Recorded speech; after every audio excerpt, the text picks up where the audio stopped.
Welcome, listeners, but take heed. We will say whatever we need to share our knowledge, thoughts, and joy, and even things that do annoy. So join us now, but be aware. We have a tendency to swear. We'll dial it back a little bit. But frankly, we don't give a shit. Welcome to Just Keep Rolling, a Harry Potter book movie compare and contrast podcast. I'll be your host, Ellen. And I'm her one-eyed humpback sidekick, Igor. Stop it. Your name is Katie. That's right. I'm your one-eyed humpback sidekick, Katie. Oh, yeesh. Let's just keep rolling right into our rolling rehash. In our last episode, we compared Chapter 9 of Sorcerer's Stone, The Midnight Duel, with the corresponding film scenes. It's funny that it's called The Midnight Duel, considering that in the movie there was no midnight duel at all. But we got to see the animosity build between Harry and Draco. We saw Harry realize that he was a natural at Quidditch, and watched him become the youngest Seeker in a century. Also learned that Harry's father played Quidditch, though not a Seeker like the movie said. No. This section showed us exactly why the third floor corridor was out of bounds, because it housed a giant three-headed dog. And Hermione pointed out that it was guarding something. It's a good reason to make that out of bounds. Right? Having a giant three-headed dog. Sure. And in the book, Harry begins to speculate that he found where the grubby package Hagrid removed from Gringotts was now hiding. During episode 9, Hooch is Crazy. Hooch is crazy. Our Potter pondering was to wonder who the M.G. McGonagall featured in the Quidditch trophy case is. And also, is Hooch crazy? Hooch is crazy. Hooch is crazy. Can't get over it. But for real, we got some great responses about the M.G. McGonagall. Aaron said that it's supposed to refer to Professor McGonagall, that she was a gifted chaser who won several awards but got injured. The movie got the date way wrong. They never explained where they got that year from for the movie either. There are tons of theories, though, that claim it could be different family members as well. Sharon shared a YouTube video that she had seen, Details You Missed, Harry Potter, that made reference to it possibly being her brother Malcolm. We will post that link to the video in our Facebook page. So you can all check it out too and let us know what you think there. Alicia also thought that it could be her brother Malcolm. I think the date might still be off for it to be her brother, since it's estimated that McGonagall started teaching at Hogwarts in 1956. Kelly pointed out that she has a half-sister that's 27 years younger than her, so... I guess it isn't impossible. My sister's 14 years younger than me, so there's that. But it seems unlikely. Delroy pointed out that one major plot hole in the Potterverse, how was Minerva able to be teaching at Hogwarts in the 1920s as portrayed in the second Fantastic Beasts film, if she didn't teach until 56? He calls it lazy script writing. I'm inclined to agree, but there is actually a whole interesting theory that she started teaching at Hogwarts well before 1956. This theory involves her taking a break from teaching, and that's how she was able to be present in Fantastic Beasts, but not when Riddle was at Hogwarts. And we can save that for another episode. Yeah, another theory is that it could be her niece or nephew, since she has two younger brothers, Malcolm and Robert. But probably not 27 years younger. You never know. It's possible. And wizarding ages are different, too. Like, wizards live to different periods, so maybe they have kids at different times. Maybe they're more fertile longer. Yeah, maybe. Who knows? But thank you so much for your responses. Mm-hmm. Those were some really great ones this time, and we appreciate hearing from you. Our trivia question last week was, how many people are on a Quidditch team? If you answered the magical number 7, then you'd be correct. Congratulations goes to Quincy Tyree, who was the first to answer that there are 7 players on a Quidditch team with the code word. Wonderful. We also ended up having a fun side conversation with Carly and Dave about some other Quidditch trivia. Carly's Alexa official Harry Potter quiz asked, how many people are on brooms in a Quidditch match? The answer is 15, because it's 7 players on each team and 1 referee. Look at you. Kind of a trick. I actually made Len download that app for me for the Alexa, so now I can do. It gives you 3 questions a day. If you have an Echo, you guys should look into it. It's really fun. Well, let's just keep rolling right into Chapter 10, Halloween, and the corresponding film scenes. Chapter 10, Halloween. The next morning, Malfoy is pretty surprised that Ron and Harry are still at Hogwarts. They now view the events of the previous night as quite the adventure. Harry tells Ron about the package that Hagrid removed from the vault at Gringotts on the same day it was robbed. The two boys spend a lot of time discussing what could possibly need that much protection. They decide it is both valuable and dangerous, but have no idea what it can be, since all they know is that it is about 2 inches long. Hermione and Neville want nothing to do with the discussion. Neville only cares about never going near the three-headed dog again, and Hermione is refusing to speak to Harry and Ron, which they view as a bonus. All they really want now is a way to get back at Malfoy, which arrives in the mail about a week later. To everyone's interest, 6 owls deliver a long, thin package to Harry, along with a letter that explains the parcel is his new Nimbus 2000, to keep it a secret since first years normally can't have brooms, and that he will have his first training session with Oliver Wood that evening. Ron is very envious of the broom, and the two of them leave the hall very quickly so they can open it before class. Their way is blocked by Crabbe and Goyle. Malfoy takes the package from him and realizes it is a broomstick, telling Harry that he will be in trouble for sure. Ron brags that it's a Nimbus 2000, a better broomstick than Malfoy's broom, and Malfoy says that Ron can't even afford half the handle. Professor Flitwick shows up and interrupts their argument. Malfoy informs Flitwick that Potter has been sent a broom and is astonished when he realizes that Harry is allowed to have the broom. Harry can't resist and says it's thanks to Malfoy that he got it. Hermione disapproves, saying that they must think it's a reward for breaking the rules, and Harry and Ron remind her that she isn't speaking to them. Harry is very distracted during lessons that day and can't wait to meet up with Wood for his first Quidditch lesson. When it is finally time, he goes a little early to test out his broom before Wood shows up. As he is flying around, Wood arrives with a large wooden crate and is impressed with Harry's skill. He explains the rules of Quidditch to him so that he can join the official practice the following week. 2 teams play each game, with 7 players, 3 different kinds of balls, and 6 hoops. There are 3 chasers on each team who handle the quaffle and attempt to score goals through the other team's 3 hoops. The keepers protect their team's hoops to prevent the other team from scoring. The 2 beaters play with the bludgers, which they hit around with bats and try to knock the other team's players off their brooms and protect their own teammates. The last player is the seeker, whose only job is to find the golden snitch, which is very small, fast, and difficult to catch. Regular goals are worth 10 points each, and catching the snitch is worth 150 points. So when it is caught, the game ends, and that team usually ends up winning. It's starting to get dark, so they practice with golf balls that Wood throws for Harry to catch. Harry doesn't miss a single one, and Wood feels sure that the Quidditch Cup will be theirs. Hogwarts is starting to feel like home to Harry. His classes are getting really interesting. In Charms class on Halloween morning, they get to learn how to make objects fly with the incantation Wingardium Leviosa. Harry is working with Seamus, who accidentally sets the feather on fire. Ron is stuck working with Hermione, who corrects his pronunciation of the spell and then shows him how to do it correctly, making her feather fly. Professor Flitwick congratulates Hermione, putting Ron in a bad mood. He says it's no wonder no one can stand her and calls her a nightmare. Hermione overhears and runs past them crying. She doesn't show up for their next class and isn't seen all afternoon or at dinner. Parvati Patil is overheard telling Lavender Brown that she was in the bathroom crying. As everyone is eating the Halloween feast, Professor Quirrell bursts into the Great Hall and runs to Dumbledore gasping, "Troll in the dungeons. Thought you ought to know," before fainting. Everyone starts to panic until Dumbledore sets off some purple firecrackers and directs the prefects to take everyone back to their dormitories. Percy is in his element, leading the Gryffindors back to their tower, and Harry realizes that Hermione doesn't know about the troll. He and Ron sneak off to find her in the girls' bathroom. On the way, they see Snape crossing the corridor and wonder why he isn't in the dungeons with the rest of the teachers. Harry notices that he's heading for the 3rd floor. Ron then points out a horrible smell, and that's when they see the 12 feet tall, lumpy troll holding a huge wooden club. It stops next to a doorway, then goes into the room. The key is in the lock, so Harry and Ron decide to lock it in before hearing a high-pitched scream and realize that it was the girls' bathroom, that they locked the troll in with Hermione.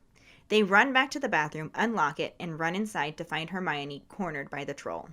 Harry tells Ron to confuse it, and the two of them start throwing things at it. The troll turns and notices Harry, moving towards him with his club raised. Ron throws a pipe at him and yells, "Oi, pea-brain!" and the troll turns towards him instead. Harry runs around him to Hermione and tries to convince her to run, but she's too scared to move. He then does something both very brave and very stupid and jumps on the troll's back, accidentally shoving his wand up the troll's nose.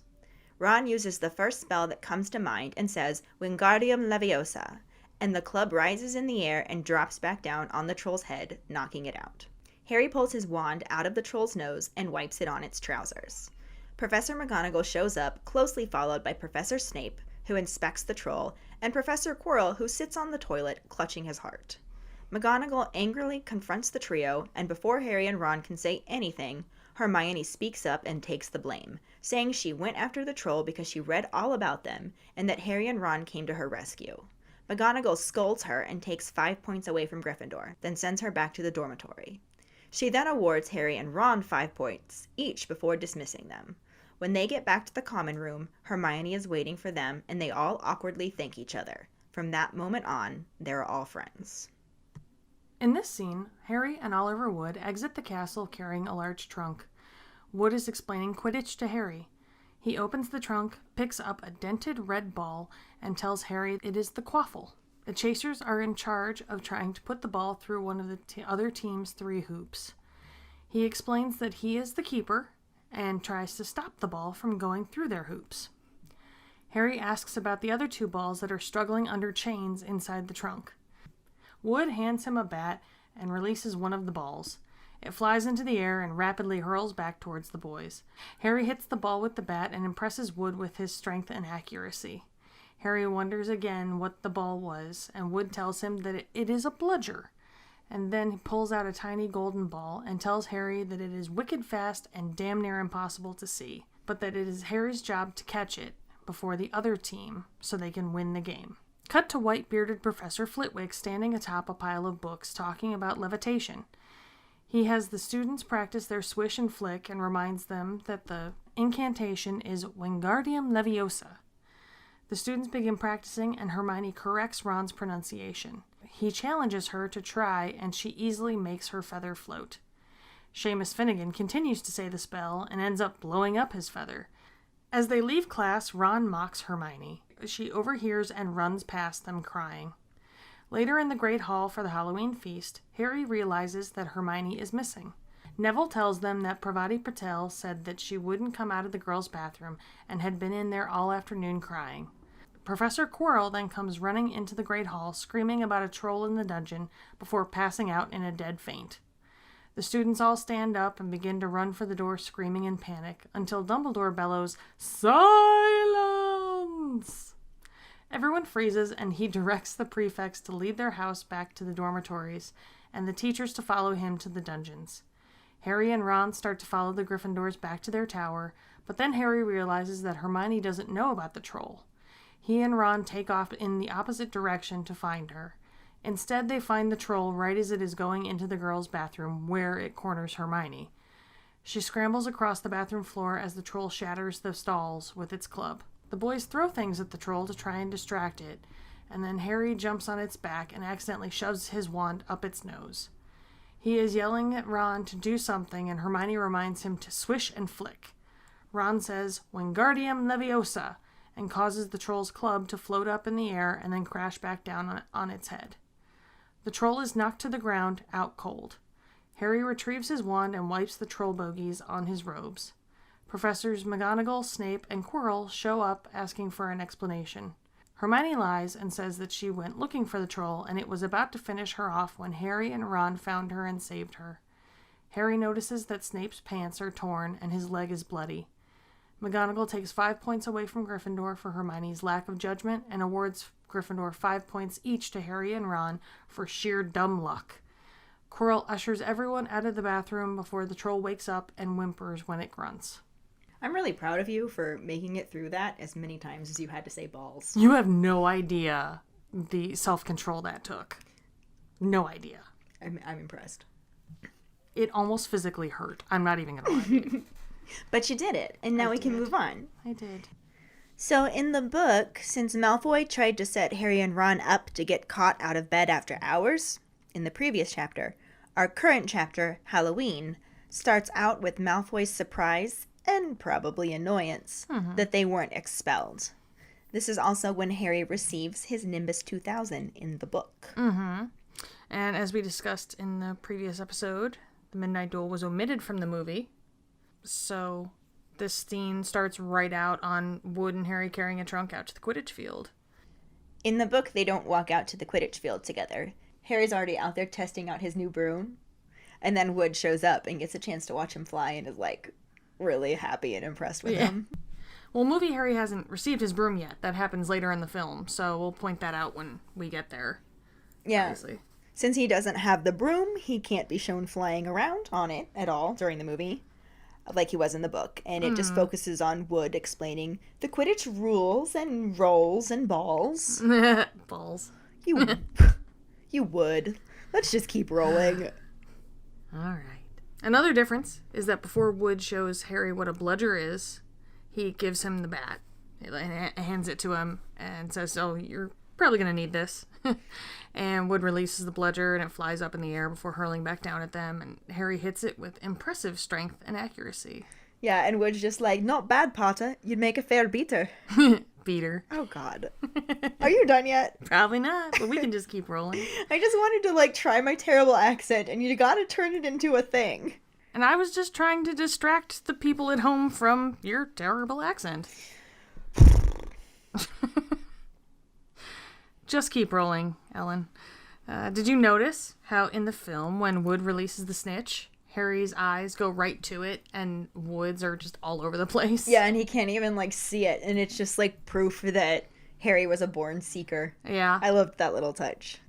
I do have to point out that movie Oliver Wood tells Harry that catching the snitch means they win. And it is possible that the other team could be more than 150 points up. So catching the snitch does not guarantee a win. Book Oliver says that catching the snitch means they nearly always win. Oh, all right. But that's not the same thing. Hermione, calm down. Hermione, bring it. You're at a 10, bring it to a 2. Well, I'm just saying, it's inaccurate. The next section actually gets things pretty spot on, though, if that helps. Maybe a little. In both, they're in Charms class, learning how to make things float. Yeah, okay.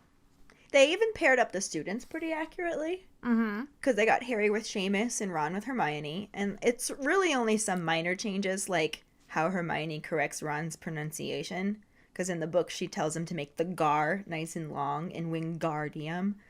Yeah, as Leviosa. opposed to the movie's focus on Leviosa, not Leviosa. And, plus, in the movie, she told him to stop before he put someone's eye out. That was pretty funny, though. Yeah. I like that.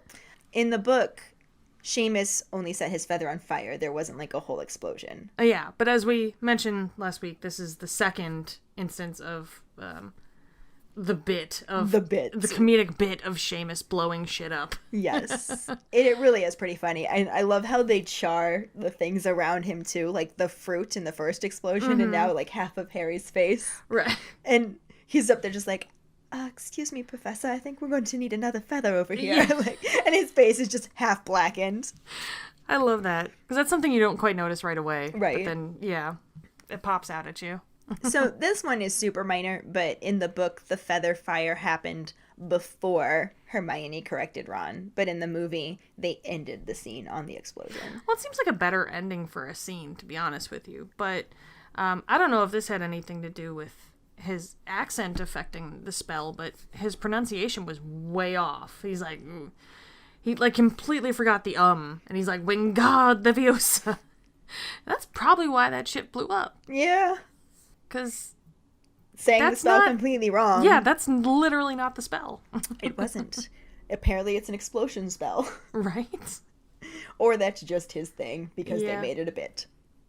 But I also just wanted to point out the fact that they have Flitwick standing on a pile of books, which the book mentioned when he was doing roll call. In the previous chapter, because he was so tiny, he had to stand on the pile of books to see over his desk. And in the book, when he got to Harry's name, he like gave an excited squeak and toppled off of the books. Yeah. But I just thought it was fun that they had him standing on books. It was a nice little throwback. Yeah. Can we just also talk about his white hair and beard, though? Oh, yeah, he's going to have a hell of a glow up in the future movies.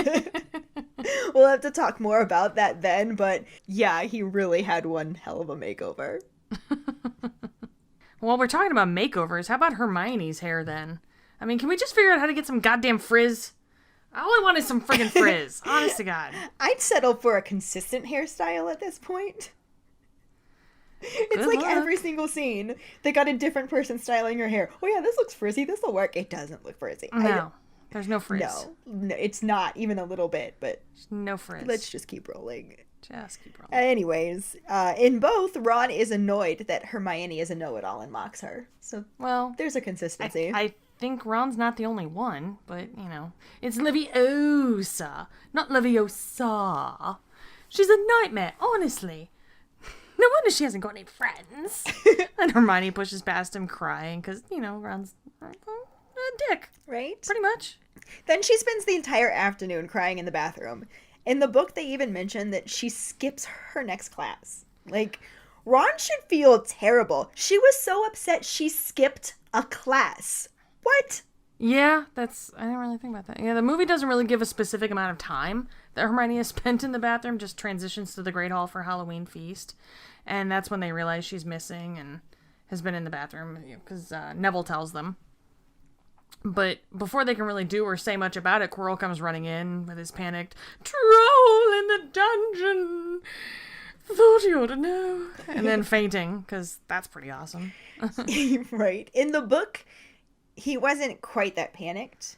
Yeah. Like, he didn't scream it out. It was just sort of like a dramatic, like, right up to Dumbledore and kind of like panted out. Like, Yeah. it wasn't a scream that got the attention of everybody. But I don't mind this change because I love how Ian Hart delivers it. Yeah. Like, it was perfect. It was so funny.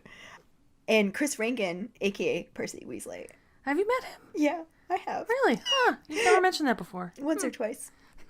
But he told a story about how they were all sitting in the Great Hall set and they were eating food for real and had no idea that the cameras were rolling and that he was going to come in and do that. So they're literally just hanging out. Oh, so they had no idea They had he no was going to idea. be And running he comes in. running in and just Oh, blares that God. line and they all kind of just panicked for real. And that was a very genuine reaction that they got out of it. And I loved knowing that. Because if he had just come in and like subtly huffed it out to Dumbledore before fainting, it would not have had the same impact. Yeah. And that's just much more effective in a film to have the drama. Yeah, well that and then all the kids freaking out and then Dumbledore's just silence. And God. From him being so quiet and then all of a sudden that Right. comes out. I wish that worked with all of my classes.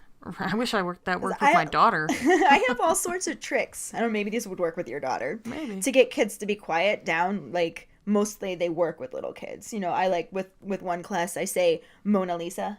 Okay. And they all, like, sit up, fold their hands in their lap, and they they imitate Mona Lisa. But if I say that to, like, first graders, second graders, it's unbelievable the effect that it has on them. It is amazing. But Hogwarts is basically a combination of middle school and high school, and once they reach that age, they care very little about things like if you can hear my voice clap once. Yeah. Although in the book, Dumbledore actually sets off fireworks to quiet everyone down, and I have not tried that yet. Maybe I should. I think that's a health code issue or a safety issue. Maybe not health code, but definitely safety. In both, though, Dumbledore directs the prefects to take the students back to their houses, and Percy just loves being in charge. That so. stayed consistent. Yeah, so you hear the, Gryffindors follow me, all that. First year's this way. Yeah, and Harry and Ron talk about how a troll could get in, and in the movie, Ron says that someone must be playing a joke, because trolls are generally pretty stupid and wouldn't have been able to get in on its own. Yeah, in the book, he specifically suspects that it was Peeves that let the troll in as a Halloween prank. Okay. And obviously they couldn't Can't make this say be that. the case in the movies Yeah, I can't say because that in the Peeves movie. wasn't a thing. Although in both, they did sneak away from the Gryffindors to go find Hermione since she doesn't know about the troll. Mm-hmm. In the book, they actually see Snape sneaking off to the third floor corridor before they lock the troll in the bathroom with Hermione. they did not realize it was the bathroom when they did that.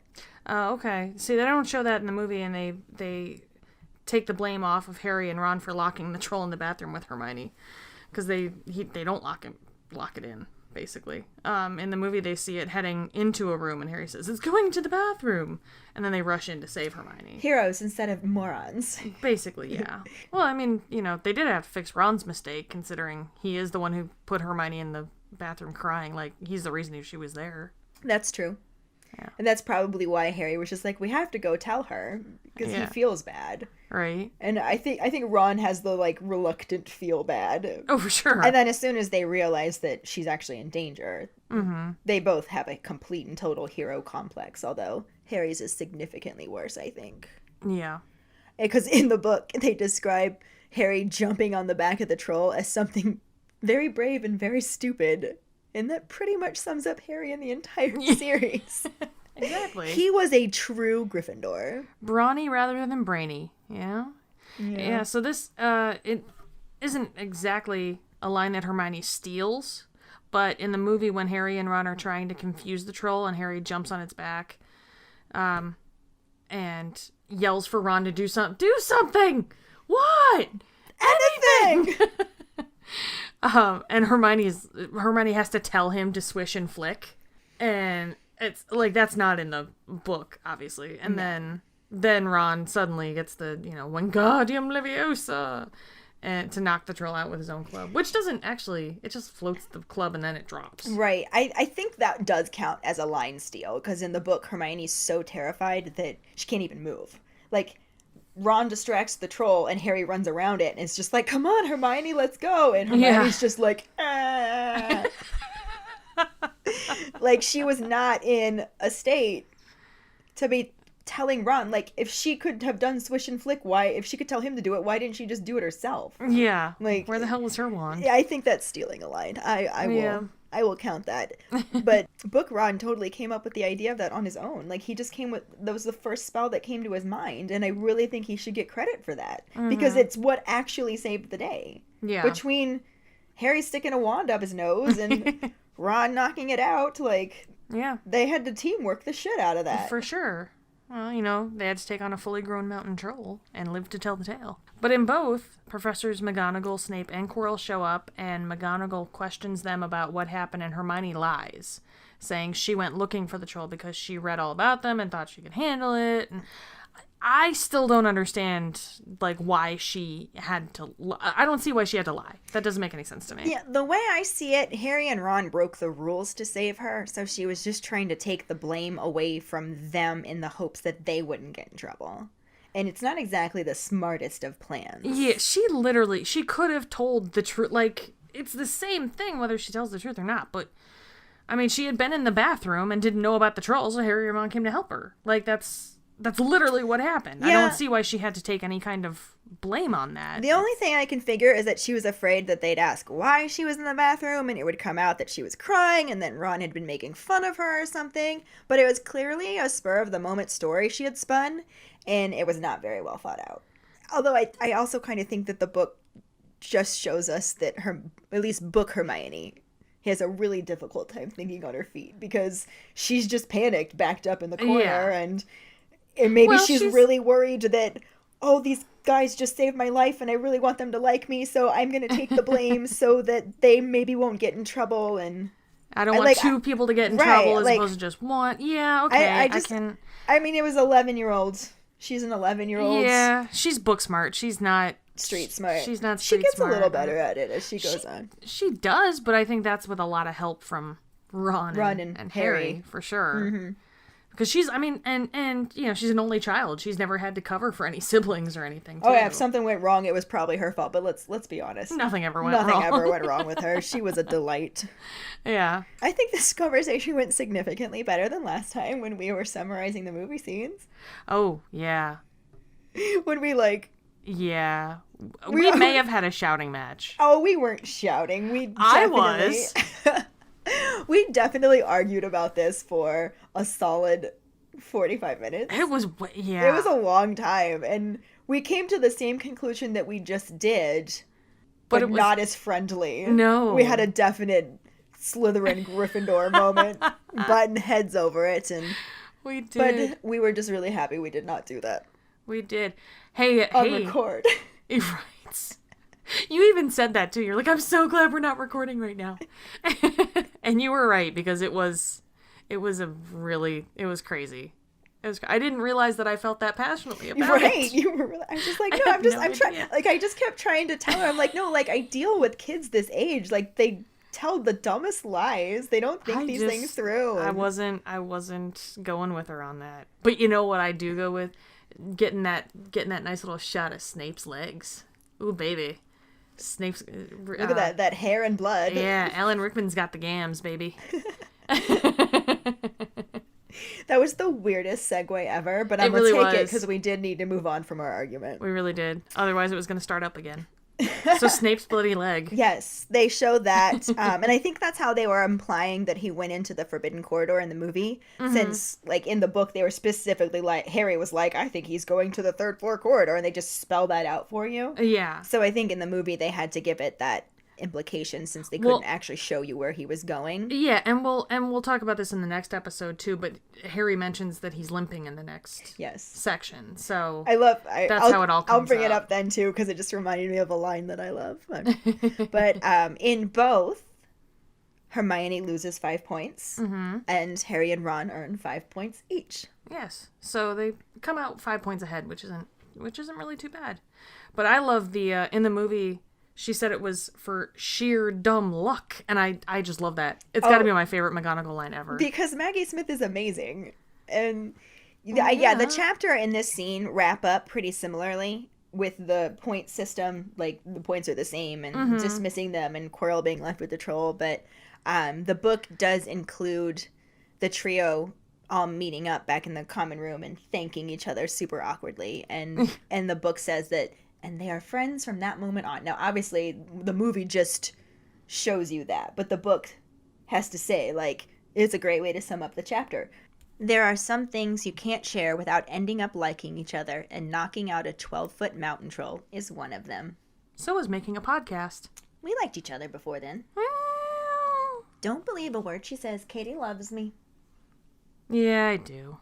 There actually was a deleted scene with this section with Ron and Hermione and Harry after walking back to the common room after the whole troll incident. Harry is essentially berating Ron because he was a dick to Hermione. Well, doesn't Harry say something about getting them out of trouble?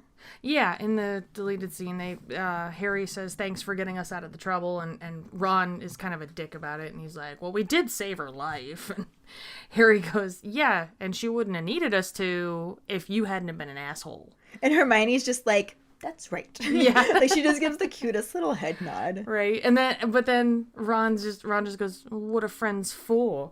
And Hermione's face is just... She has the cutest little smile on her face. She's like, I have friends, and I legit, like, teared up thinking about it. So. Yeah. Yeah.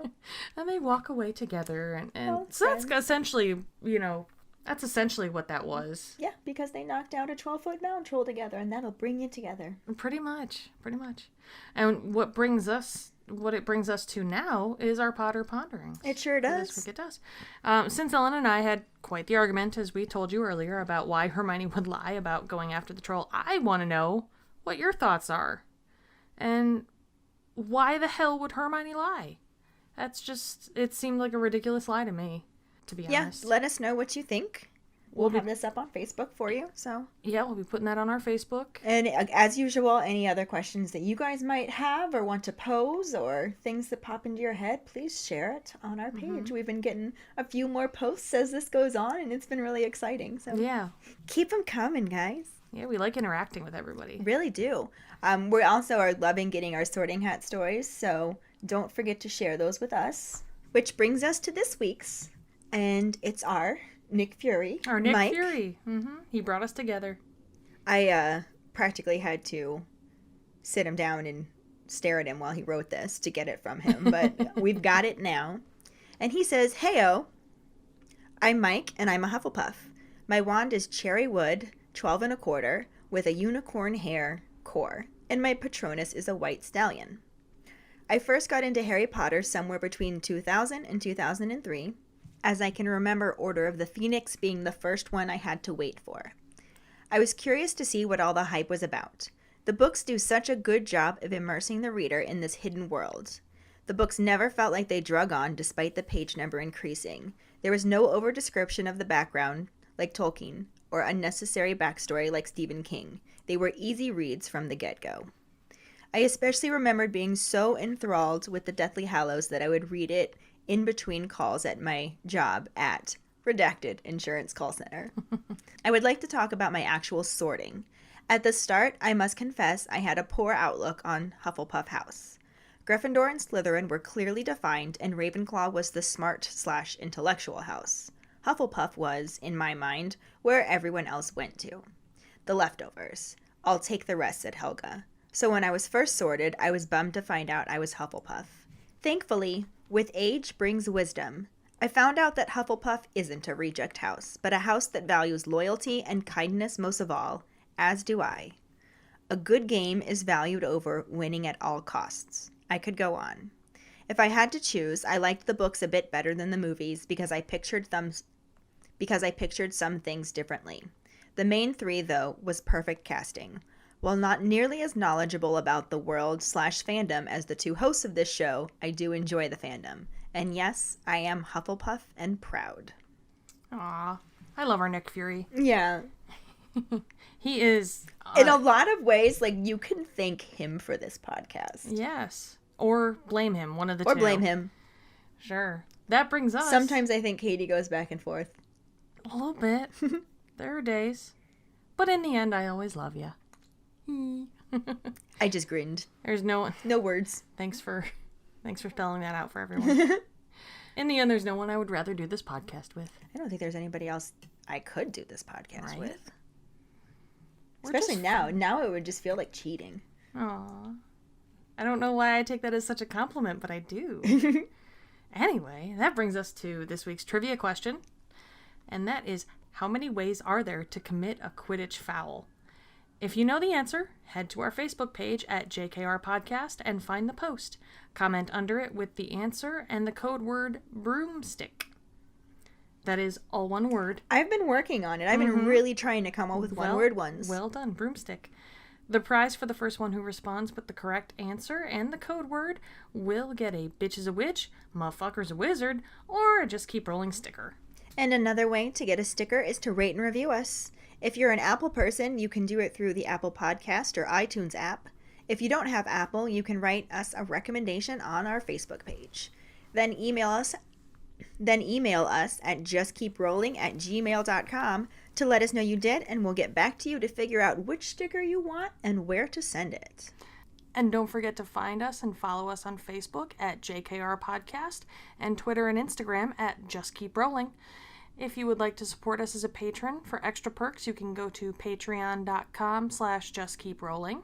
Any support you can give, as always, is incredibly appreciated. I've been posting up pictures like crazy of some of the things that we really want to make for the store that we're going to add to our website, which is in the works. So we're really hoping that we can get these stuff to come out of just picture form and into actual reality, because I want to own some of this stuff. Right. I mean, I know I designed it, but I'm excited about it. Seriously.